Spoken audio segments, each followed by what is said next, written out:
Good afternoon, Mathieu. Good afternoon. You currently serve as Director of International Football Relations and EU Affairs at the Premier League. Can you explain me what a lobbyist for the Premier League actually does? Well, my job is basically to make sure that everything which comes from the EU institutions and which could have an impact on either our business model or our sporting model, I am first of all aware of, and second of all, I'm able to basically work on. So that's my basic job as a lobbyist.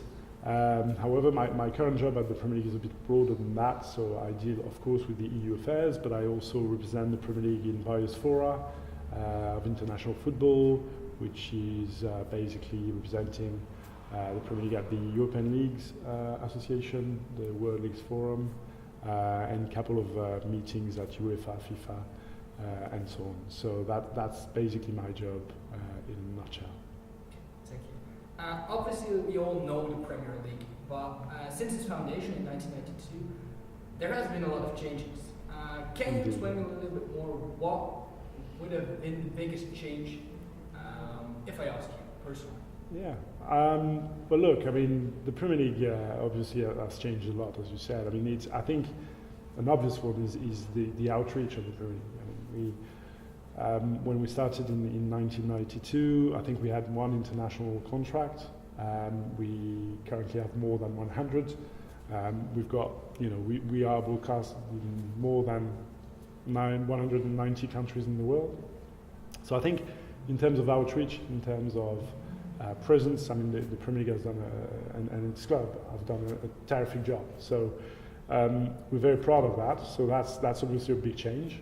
The revenues have also increased tremendously, and with money comes responsibility. So we've done also a huge leap in terms of various things like community projects, youth development, with a huge investment from the Premier League and its club to train young talent. So it has been, developed tremendously. If you look at the rule book, I mean, it's funny, I mean, I mentioned that a couple of times, but in 1992, the rule book, I think, was probably 30 pages, and now it's more than 200, or more than actually 400. So that's a huge development in terms of, structure, in terms of rules, and in terms of outreach, as I said. So that would be the biggest change. You already touched on the internationalization of the Premier League, but where do you think in the world lies the fan base with the biggest potential? Is there a certain area, is there a certain country that really comes to mind when we ask for two things, fan base and Premier League? Well, actually, I mean, we have been pretty good at trying to reach our audiences outside of our home market, which is the UK. So we're pretty popular in Asia, as you know, in Africa, in America, in the US. But of course, there are countries where we could probably do better going forwards. I'm thinking, of course, India, for instance, is an obvious one. I mean, we've got a lot of fans there, but it's a huge country, and this is one of the countries where we basically could I think, develop the audiences and what we deliver to our fans.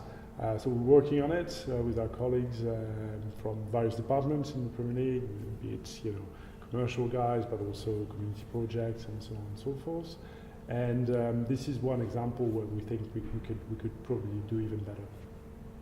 Okay, so being this famous abroad, that also means that you need to distribute it abroad. Can you explain why it would be dangerous to change the overseas distribution system of broadcasting revenues of the Premier League? Well, I mean, obviously the way we redistribute the media rights is a very important element, and I think one very important element of our success. I think if the Premier League is regarded today as a very balanced, interesting, exciting competition, that's also because we've got a very egalitarian way of redistributing the revenues. So basically, at the moment, the biggest ratio between the clubs which owns the most, which earns the most, and the clubs which earn the least is 1 to 1.4. So I think that's that's the smallest ratio in certainly in Europe and probably in the world. So I think this is a very important element. We very much see it as a key element of our success. And you think about Leicester a couple of years ago, and the fact that every single weekend, even the top clubs in the Premier League are have difficult games when they travel the country. We don't want to change that tremendously. However, I mean, you have to recognize that this system, of a very egalitarian distribution of money, especially for the rights outside of the UK, where basically the value is divided by 20. This is the product of history, and it has been decided 25 years ago when the value of those international rights was close to nothing. So now that it's worth a lot of money, of course the question is, which are the ones which are really driving on the value? And of course, some of the big clubs are always making the point that actually in China or in the big markets, they are the ones driving the value. And you have to accept also that this is probably true. No offense to Bournemouth or to West Brom, but clearly the value is driven by the big clubs, and this is something everybody recognizes and has to be acknowledged. So I think there should be some adjustments, some small, tiny modifications to take that into account. But I think the clear principle of a very egalitarian and a very low ratio between the clubs which earn the most and the clubs which earn the least should remain, because clearly this is one of the key success factors of the Premier League. Thank you. And then maybe last but not least, when we talk about Premier League, England, Great Britain, and Europe, and internationalization of that, Brexit comes to mind.